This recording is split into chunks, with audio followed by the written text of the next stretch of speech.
de 1500 Burkinabés à la recherche d'un havre de paix se réfugient à Bolé, Sisibo, Tougbo et Moro-Moro dans le département de Téni, région du Boukani, sous la protection des forces de défense et de sécurité.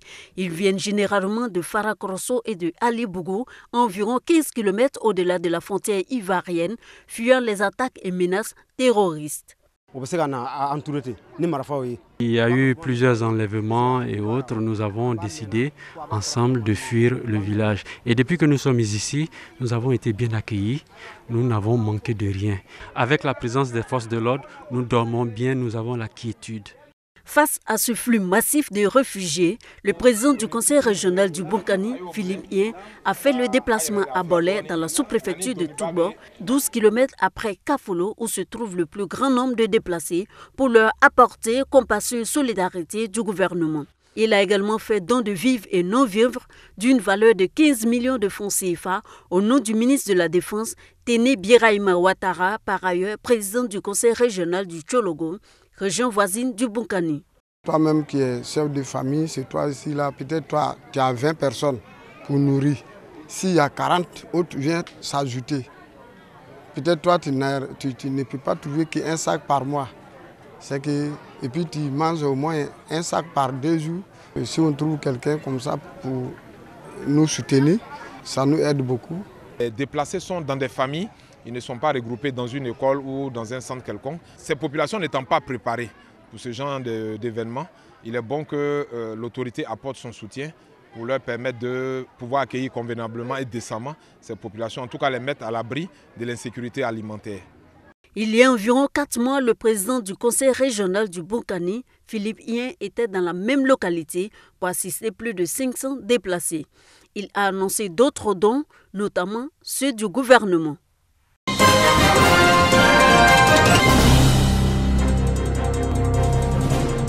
Premier responsable de la mise en œuvre des projets de développement des communes et régions du pays. Les acteurs des directions et services techniques de ces deux institutions se pratiquent depuis quelques années des rapports de réseau. Un réseau qui se veut d'ailleurs une plateforme aux membres très utile au pays et aux collectivités décentralisées. Pour ce faire, ce réseau ne manque pas d'initiatives, multipliant des actions profitables à l'enrichissement des connaissances de ses membres. D'où les travaux de Yamoussoukro. Toutes les politiques de développement des communes et des régions reposent en grande partie sur la mise en œuvre des projets de développement. Et ces projets de développement, généralement, sont conduits, élaborés par les directions techniques. Et pour être efficace, il est bon qu'on se réunisse pour regarder quels sont les tares, pour chercher à les corriger et pour être plus efficace. Le directeur technique, c'est la cheville ouvrière des collectivités territoriales. Quand vous regardez en volume budgétaire, il a les 2 tiers du budget. Le personnel, il a les 2 tiers. Et donc, on comprend très rapidement l'essentiel, c'est la tête pensante de la collectivité. Les directeurs et chefs des services techniques des mairies et conseils régionaux de Côte d'Ivoire ont aussi planché sur la vie de leur réseau. Cela pour une meilleure collaboration entre eux et les élus des collectivités décentralisées.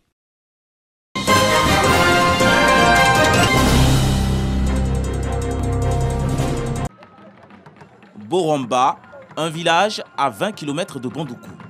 141 meilleurs élèves du primaire et du secondaire reçoivent des kits scolaires en reconnaissance du travail abattu au cours de l'année scolaire 2020-2021. Une initiative de l'amicale des élèves et étudiants de Boromba, Amébo, pour susciter une saine émulation au sein des élèves et soutenir les parents en ces moments difficiles liés à la Covid-19. Chers parents, toute la jeunesse de Boromba vous appelle à convertir vos diversités en recherche pour un développement durable local. Chaque kit est composé de cahiers, de livres et de bien d'autres manuels scolaires. Une action sociale qui réjouit le représentant parrain de cette 13e édition, l'international footballeur ivoirien Yao Kwasi Gervais dit Gervinho. Il a invité les élèves à privilégier le travail. Seule votre détermination donnera un véritable sens aux efforts de vos parents.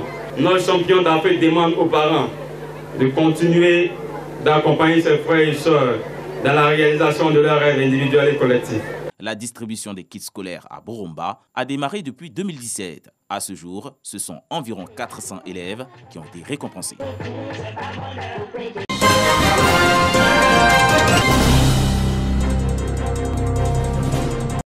L'école primaire de Kosewa, dans la sous-préfecture de Galébré, département de Gagnoa, souffre du manque d'infrastructures, notamment les latrines. Cela est dû au vieillissement de l'école construite dans les années 60.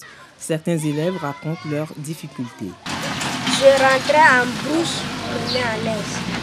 Pour mettre fin aux souffrances des élèves et enseignants de cet établissement, la diaspora de Kosewa, vivant en France, fait parler son cœur. Elle met en place un projet de réalisation d'un bâtiment de 10 latrines et la réhabilitation des salles de classe dont les travaux ont déjà démarré et sont en cours de finition.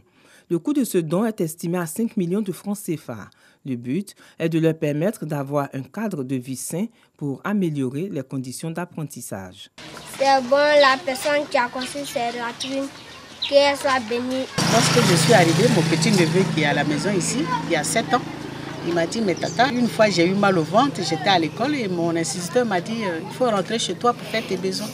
Moi, je suis à la fin du village, l'école est l'autre bout du village. L'enfant avait déjà défecté sur lui. Donc, c'est en partant de là, me suis rendue en France et j'ai fait asseoir mes frères. On en a parlé. Ils ont vraiment accepté l'idée et nous l'avons embrassé tous. Et voilà, nous sommes dedans en train de construire aujourd'hui. L'action a été saluée par l'Association des mutuelles des villages de Galébré et les autorités locales.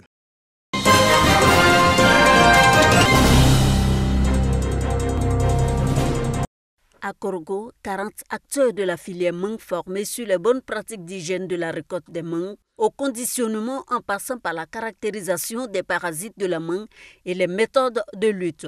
Une initiative de l'organisme de certification Bureau Normes Audit qui s'inscrit dans le cadre du projet d'appui au renforcement de la compétitivité du secteur industriel.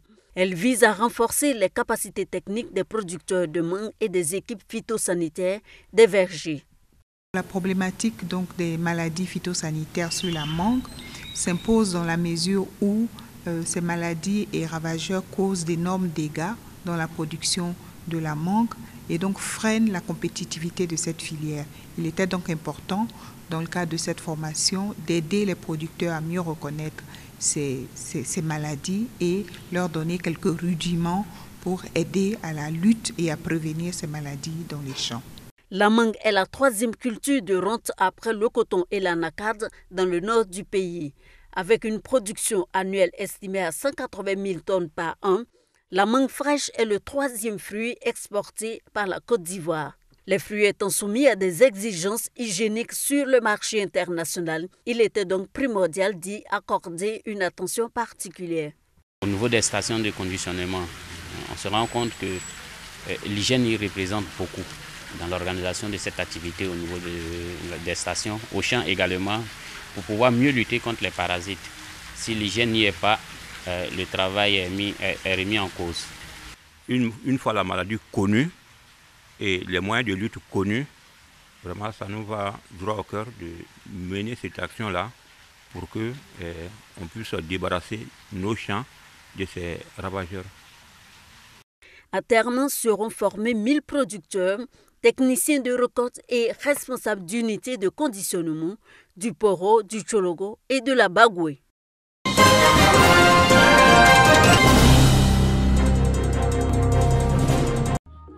Des chariots, des matelas, des lits d'hospitalisation, en somme, du matériel médical pour le centre de santé urbain de Tafiri. Nous sommes dans la région du Hambol, dont de la fondation ATEF au maïs en collaboration avec le directeur général des impôts, fils de la région. Il s'agit de répondre à une doléance de ces populations afin d'améliorer leurs conditions sanitaires. Je venais répondre à une demande des populations, de mes parents, mais je viens également satisfaire un devoir. La santé n'est pas l'affaire d'une seule personne. La santé est l'affaire de tous. Et c'est pour cela que, en complément aux actions de l'État, il faut que les cadres interviennent. C'est monsieur le DG des impôts qui nous a approchés, qui nous a présenté le projet qui cadre effectivement avec les objectifs de la Fondation ATF au Maïs. Et donc c'est un plaisir pour nous parce que la Fondation ATF au Maïs accompagne toutes les actions de l'État de Côte d'Ivoire dans le domaine de la santé, de l'éducation, de la culture et de l'environnement. Grande satisfaction pour les autorités administratives et politiques de la localité. C'est une très bonne action qui a été posée, que nous saluons à sa juste valeur. Je pense que le président de la République a demandé à chacun des cadres d'être un peu plus proche de ces populations. Et cette action, c'est que toutes les autres actions des cadres de Tafiré rentrent en tout cas dans ce cadre-là, de la proximité, de l'entraide et de la solidarité. Un don estimé à 30 millions de francs CFA qui rentre dans le cadre de l'entraide des cadres envers la population.